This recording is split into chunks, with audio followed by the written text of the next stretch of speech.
This is Reimagining Higher Education, your go-to podcast with remarkable education leaders sharing personal stories from their experience in and around the sector, including reflection and hope for progress in the sector. With your host, Professor Judyth Sachs, former PVC Learning and Teaching at the University of Sydney, Deputy Vice-Chancellor and Provost at Macquarie University, and Special Advisor in Higher Education at KPMG, and now Chief Academic Officer at Studiosity. Welcome. It gives me great pleasure to talk to the Chancellor of Abu Dhabi University, Professor Ghassan Aouad. Now, Chancellor, you have had a very interesting life. Born in Lebanon, but you then went to study in the UK. You did master's degrees and PhD at Loughborough. You then had some academic roles at UK universities, and then you went on to your more leadership administrative role. So could you just talk to me briefly about who you are, what you stand for, and how you framed this rather extraordinary career, because it is extraordinary.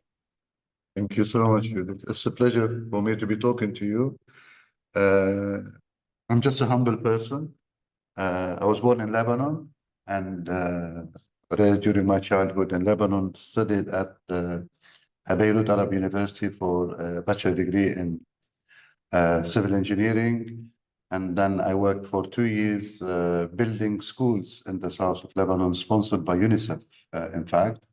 So I gained a lot of practical experience, but unfortunately the war was still raging in Lebanon. So I decided to go to the UK on a scholarship from Hariri Foundation, the late Prime Minister of Lebanon, Hariri, who sent so many people, to 34,000 students, I think, to UK, United States, Australia, Canada, other places as well. And I was lucky to have a scholarship to study for a master's degree in construction and a PhD in construction management and IT at Loughborough University. And then I went to Salford. I started there as a research fellow and progressed all the way to become the Pro Vice-Chancellor for Research and Innovation before I left in 2011. I did every single role in the university: Director of Research Institute, Head of School, Dean of Faculty, Dean of College, and then Pro Vice-Chancellor for Research and Innovation. And then I joined University of Hong Kong, Dubai as president. And then I moved to Kuwait, where I was vice president for academic affairs at the Gulf University for Science and Technology. And then I spent 8 years plus at Applied Science University in Bahrain as president, and joined Abu Dhabi University almost 19 months ago as a chancellor of the university.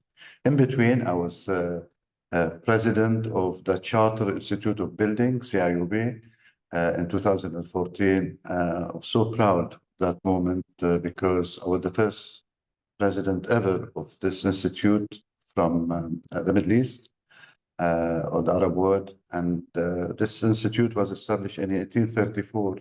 It has 50,000 plus members, and I was the 111th president of that institute. So I was one president. So I was just lucky.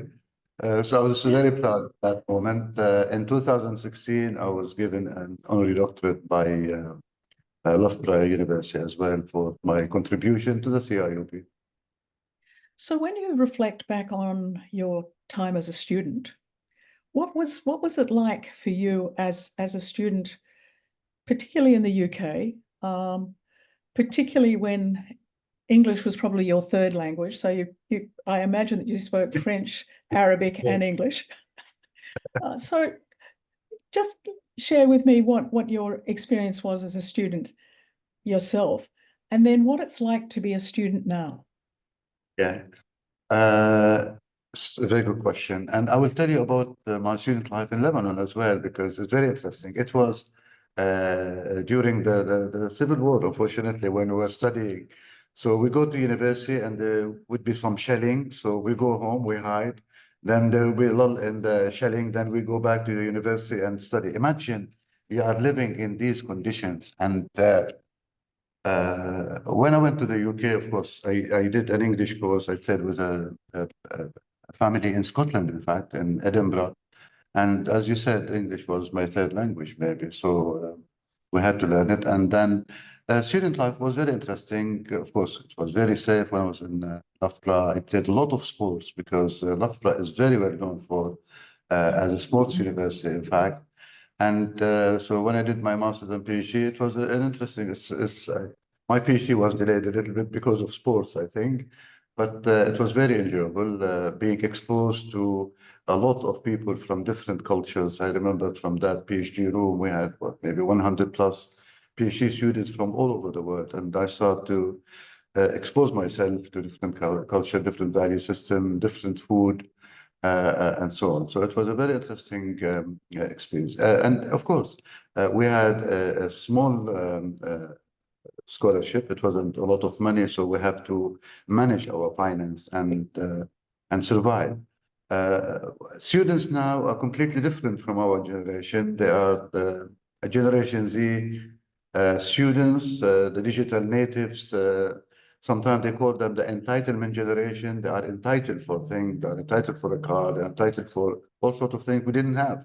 We were not entitled for a bicycle, and they are entitled for a car now, which is a different generation. I think they're spending a lot of time using technology. I hope it's helping them. Of course, the social side is important for us at the ADU.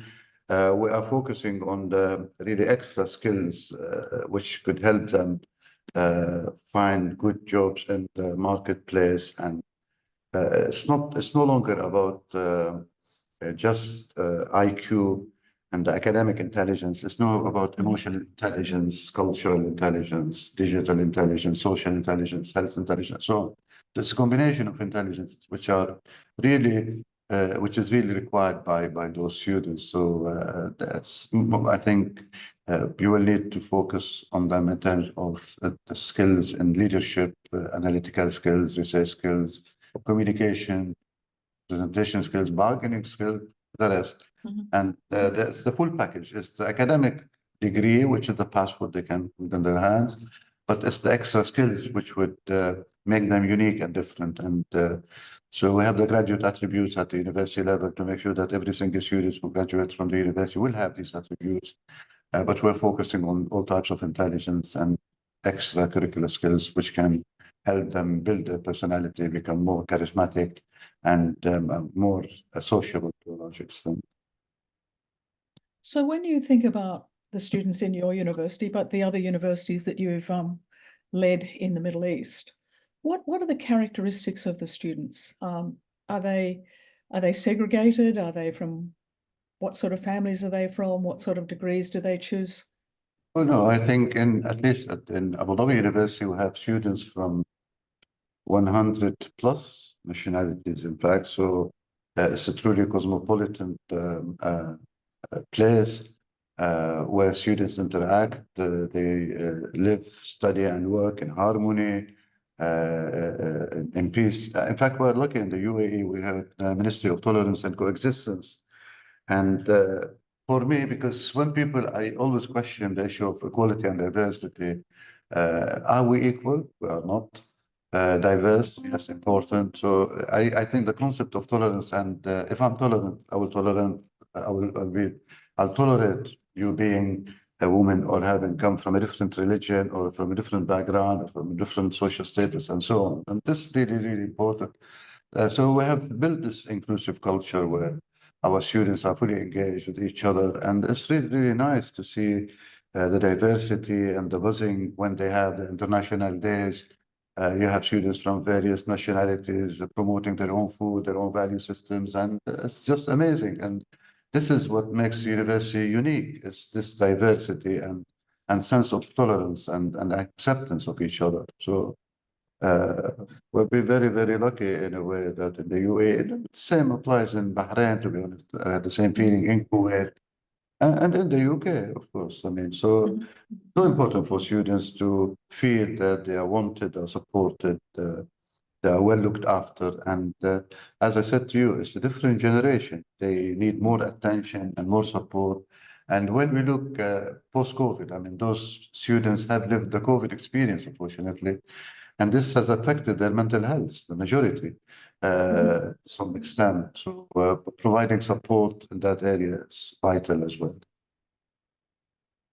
When you think about the challenges facing higher education in the Middle East, what are the particular challenges that you're having to manage, particularly to ensure students are successful, but also, as you indicated, that the post-COVID environment has meant that students are finding different sorts of challenges. So what are the challenges that come across your table every day and the other places that you've worked in? I mean, to be honest, the challenges are global now, not local to the Middle East. The landscape has changed immensely. Imagine like 20, 30 years ago, maybe you have to go and study in the UK or Australia or the US or the West. If you want to do a business degree, you will go to an accredited business school in the West, AACSB or EQUIS or AMBA or whatever. Now things have changed. A university like ours, which is 20 years old, it has double accreditation for its business college. AACSB and EQUIS, only 1% of business schools across the globe have double accreditation. We're one of them.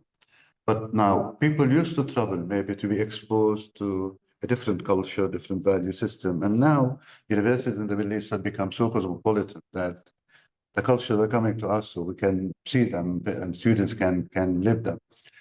The global challenges in general, I mean, the West, the UK and the rest are facing more challenges in terms of funding. In the Gulf states, maybe, I don't think this funding for state universities is a problem. They are well funded and they are performing really well as a government universities, but private universities are, we are a private university. We have a board who's interested in the quality of education. They're making investment on almost a daily basis to improve the quality. And if you see where we are in terms of rankings and international professional accreditations, it showed the quality, the amount of work we have done to take the university to higher grounds. But the challenges in general, I mean, in this region, I hope that we'll have more research funds in the future in order to support our research, even though we are doing really well in the research area, at least from Abu Dhabi University. Our colleagues are publishing in top-rated journals. We're producing a lot of patents from our research. We're creating big impact. We set up an innovation center where we can take our research into the innovation stage, the commercialization stage. But the challenges, I mean, I have not faced a lot of challenges, I must admit, since I came to the Middle East. But use of technology, it's a challenge, but we're investing heavily in AI and other areas. Other universities maybe are suffering a little bit. The infrastructure labs are world-leading facilities. These are the areas where maybe universities may struggle in general, in terms of funding, in terms of research funding sometimes, in terms of facilities, in terms of the use of technology, embracing AI and the rest. But really at Abu Dhabi, I don't think we have seen these issues. I mean, sometimes maybe student enrollment could be a problem for some universities. We don't have problem at all. We're exceeding our targets, in fact. So I mean, I'm not having sleepless nights thinking about a particular problem. I have sleepless nights thinking about the future of the university. How do we make it sustainable? How do we make it successful? How do we make it world leading? Those are the issues on my mind. And I think the board, we have a fantastic board chaired by His Excellency Dr. Ali Al-Dhahiri, who is a great supporter of the university, and we have a sister a college called Liwa College, where we work together on various initiatives. I mean, this weekend we had the faculty professional development day, and we had people from Liwa College and Abu Dhabi University together. There were about 250 plus faculty attending the day, and organized by our Smart Learning Center. We have a lot of initiatives. In fact, we have an initiative called Investing in Our Community, which is very interesting in order to disseminate knowledge to the community at large. It's led by the Vice Chancellor, Dr. Hamad Dhabi. And I did two lectures for them, public lectures on the art and science of leadership, and one on how to succeed in doing a PhD. We had 500 plus in each one of them from across the globe. It was broadcast on Zoom, LinkedIn, Instagram, Facebook, X, and other social media platforms. So we're engaging heavily with the community. We feel that knowledge should belong to the community at large, and this is something really noble by the university, I must admit. I'm very impressed by initiatives like these where we're helping the community at large. And our social media presence is very, very strong, especially on LinkedIn. This morning, I posted a video produced by our students, in fact, with some support from our colleagues in the university, encouraging our students to join LinkedIn and be part of that network before they graduate from the university. So they would explore their achievements before they complete their degrees. So there's a lot of innovation and creative ideas in the university, and looking at the way education would look like. It's a very, I mean, I like the idea of reimagined education because the landscape is changing. I did a workshop for the Ministry of Education in the UAE on how universities and colleges would look like, the future of teaching and learning using scenario planning. And it was an amazing event to see how the future, or how the campus would look the same, maybe not, the delivery method would look the same, maybe not, the way you expose your campus to the local community, so it becomes a hub of knowledge. They come here, visit, and so on. So the future is very, very interesting. How education would look like in the future, I think it's going to look completely different, maybe. And we're dealing with, as I mentioned to you before, it's a digital generation. It's Generation Z, who have different aspirations, different expectations. So we cannot go and live in the past and say the university model of the past is working now for this completely different generation. And this generation will be exposed to different types of technology. I mean, I'm sure the next generation as well, when they look back at us using mobile phones, they may say, "Oh my God, they were so backward. They were using mobile phones. They may have chips in their hands and brain and whatever, and the brain, and use it there and just, hello, Judyth, how are you from your hand? You don't need this." So we look at our generation. I remember when I was in the UK, I used to love the red box, the public box where you have to go and phone your family. And now they put them in the museums. And when people look at the landlines, telephones, and the rest, they say, "Oh my God, they were using that phone because of the iPhone and the mobile phone." But I'm sure next generation would look back and they'll say, "Oh, they were using mobile phone." Same. So, given this sort of different world, will there be different measures to measure success? And what do you think success will look like both for students, but what will success look like for your university?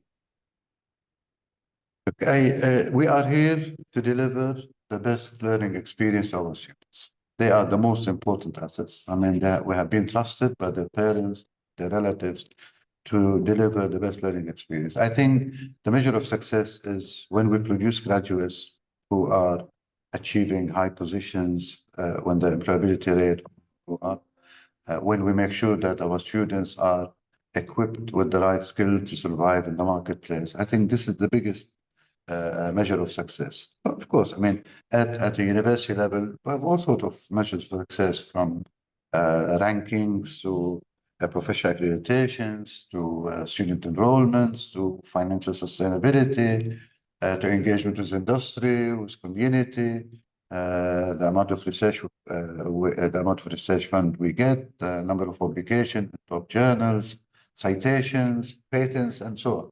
So all of these are measures of success for sure. But I think for us, it should be at the heart of everything we do is the student experience. The student should be at the heart of everything we do.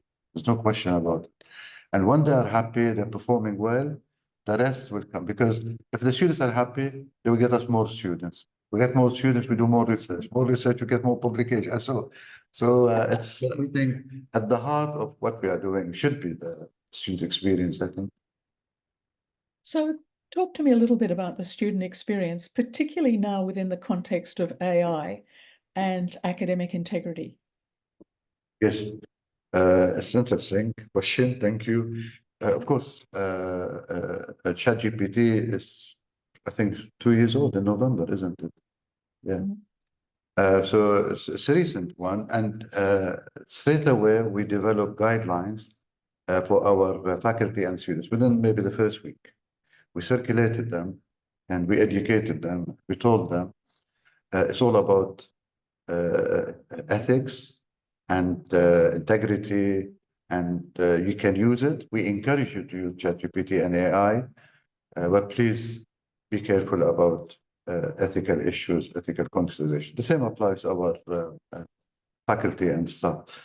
Look, I mean, this is not different. I mean, people just saying with ChatGPT, you can do everything. Of course, you can go now into ChatGPT and say, write me a PhD thesis, and they will do it for you.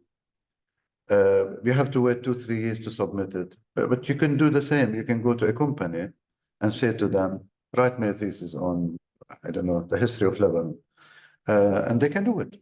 So I think it's all about educating this generation for being ethical. The opportunities in using AI enormous. Will be stupid not to be using it. Imagine if you had, I keep giving this example when I did my PhD, to do the data collections or sorry, literature review. It takes you a while. It takes you 6-7 months to do it. Now with ChatGPT can help you to find the most relevant references, can help you with finding some good material, etc. Of course, you have to write it then, be critical about it, but then you can ask ChatGPT to check it for you in terms of English correctness, and there will be not a single English mistake. When I did my PhD, as you said before, English is not my first language, so I needed to get a proofreader, somebody to proofread my thesis and correct the English. So there are benefits and practical. These are practical examples. We should use them to our advantage. But the most important thing is just to educate our students and faculty and staff and community at large about ethics and integrity. I mean, you are in a university to be a role model, not to go and copy from ChatGPT and put it as it is. It doesn't work.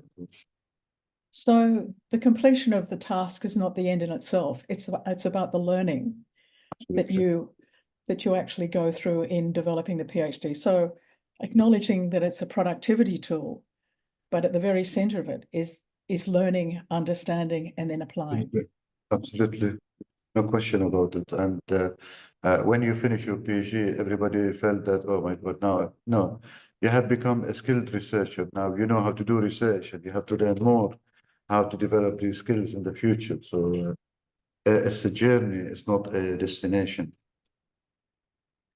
Well, I always used to tell my students PhD stands for permanent head damage. So another couple of questions. When you think back on your career and you think back on the young Ghassan in Lebanon, then going to the UK and now back to the Middle East, what advice would you give? What advice would you give to your younger self? I would give an advice related to mentoring. If you have proper mentors, when I was in the UK, I did my master's in construction. It was Professor Tony Thorpe who was the program director. He was an excellent mentor, and then I did a PhD with Andrew Price. Professor Andrew Price was an excellent mentor.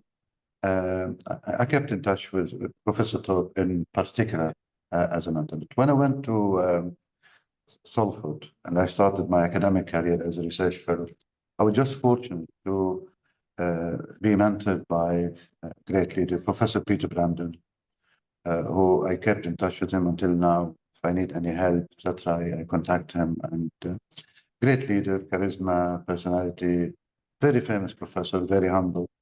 And he taught me a lot, and he guided me. And I'm really grateful to him. So I think I wrote an article about him on LinkedIn, particularly about him on LinkedIn, uh, uh, to show my really appreciation. And I wrote recently another article on role models. And so you need a role model to aspire to. I mean, if you look at the wise leadership in the UAE, um, everybody admired what they are doing, and they are role models, all of them from the president downward. If I look at my own university, the president of the board of trustees is His Highness Sheikh Dan Rizai, and deputy president, vice president is His Excellency Sheikh Nahyan, Remark Al Nahyan.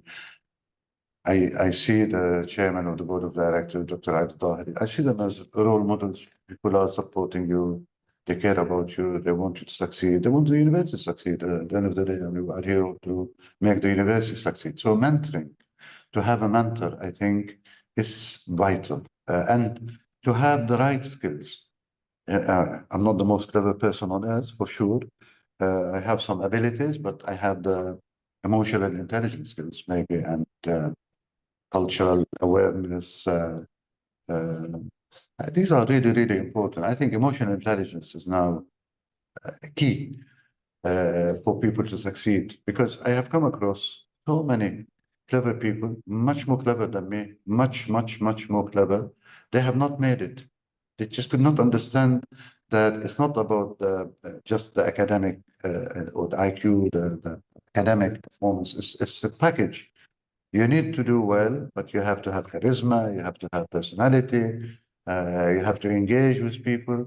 I post on LinkedIn almost every day, once or twice. I do them in my spare time, evenings or weekends. I take time. You have to keep the network going. In the university, I go and visit colleagues in their offices, at least maybe once a month, to say hello, how are you, what are you doing, etc. Not to check on them whether they're in the office or not at all, but they love it. And this is what people like. When you start engaging with them, supporting them, they perform better, for sure. So the boss in the ivory towers is in the past, where the vice chancellor is saying in his office or her office, just looking at strategies and visions, the rest. And we know that you don't need all the time to keep looking at strategies and visions. Of course, you need to be on the road, and I'm doing this. I'm doing a lot of traveling, attending conferences, being invited as keynote speaker to so many places. I do this. I have an office director here, Khulud, who was here.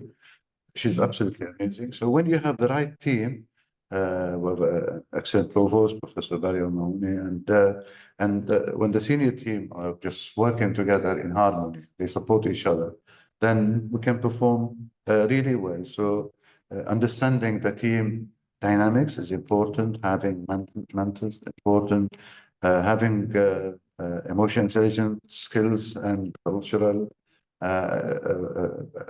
I think being a person of integrity, the strong values, people respect you much more. And when you do mistakes, you confess, I did a mistake, and there should be no culture of victimization. We don't really, we avoid it here. In fact, we have eliminated it. That if there's a mistake, there's a problem, tell us. We can help you. It's not about finding, oh, who would be the scapegoat. It doesn't work. So we're going to finish on a couple of questions focusing on students. So I'm interested to get a sense from you what the mark of a graduate of your university would be. So what is it that your university wants to develop in students so that they are different, that they are capable and competent and confident? Absolutely. We want technically capable students, no question about it. But we want students who are future leaders, students who are charismatic, have emotional intelligence, I mentioned to you before, have strong presentation, communication skills. They are fully aware of various cultures, so they are the global citizens of the world. They are digitally competent. They communicate well. They are fully aware of the 21 plus types of intelligence, including emotional and cultural and digital and health and media and charisma, leadership intelligence, and so on. So we want our students to have the full package and to be our best ambassadors. And I'm a strong believer that we have 28,000 plus alumni from the university. This university is only 20 years old. It's not, it's a very young university for what we have done. Those are our best ambassadors, believe me. The students are our best ambassadors. When you see them winning in competitions, when you see, I have an open door policy, they can come and talk to me. I made the student council. They come and interview me. I was innovative as well twice. I had arranged for students to interview me twice. I decided to interview them. So I changed into, what do you like about the university? What you don't? And they came with a set of questions and I put them on the spot. And you can watch it. You can go on LinkedIn and see these two videos. They are there. Stunning, unbelievable. I mean, the capability of our students, the passion they have, the cultural awareness, the full package. And that's what I really, I'm here just to support them. And this is what keeps us going when you see them graduating, when you see them succeeding, when you see them doing well in all areas, in sports, in competitions, and all sorts of activities. And we do a lot of them. I mean, we educated them in terms of AI. We run a lot of programs for them to understand AI and ChatGPT. We encourage them to have a strong social presence, and they started to appear everywhere on social media. And so what makes them unique is this complete package of the technical competence plus the 25 plus extra skills and competencies, and which will make them, I think, wanted by the marketplace. So when they came to talk to you, I just want to pick up on that. What did they like about being at your university, and where did they think you could do better? It's a good question. I mean, they are very happy that they have joined the university, which is doing extremely well in the ranking, university rankings, a university which is accredited in the United States by WASC, the Western Association of Schools and Colleges, in the UAE by the Commission for Academic Accreditation. When all our programs, most of our programs are accredited by international professional bodies like the Business College by ASSB and EQUIS. The Engineering College is accredited by ABIT for most of its programs. The Architecture program is accredited by RIBA in the UK, Part 1. And we have a public health program accredited by APHEA. So knowing that they are just graduating from university, which is accredited by a very important body in the United States, a lot of the programs are accredited by international professional, highly ranked university, a very buzzing, decent environment. The whole team is supportive of their activity. We have fantastic deanship of student affairs, headed by Dr. Shakib Farhat and his colleagues, Nada, Rula, helping the students day and night and the alumni, organizing their events. We have a lot of clubs and exposing them to our research. We have what we call undergraduate research competition, headed by our Social Provost for Research Innovation and Academic Development, Professor Muntasir Qasmi. We had last year 700 plus from across the globe, undergraduate students presenting about their research. I remember when I was their age, I wouldn't dare going on stage to present anything. I was scared. This generation is confident, capable. So I think the students are our responsibility. No more questions. The first question, my penultimate question is, if there was one thing that you could change for your students, what would it be? My student, I hope that if they focus more on maybe non-IT,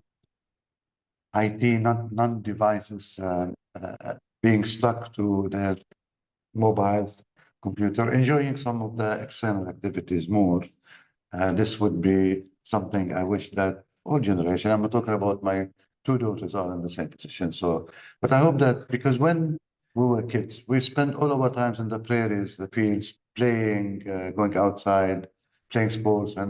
But this technology is an obsession. I mean, we are all obsessed with it. We're on, even the parents are on it 24 hours. So I hope that they can enjoy the campus life more, play more sports, and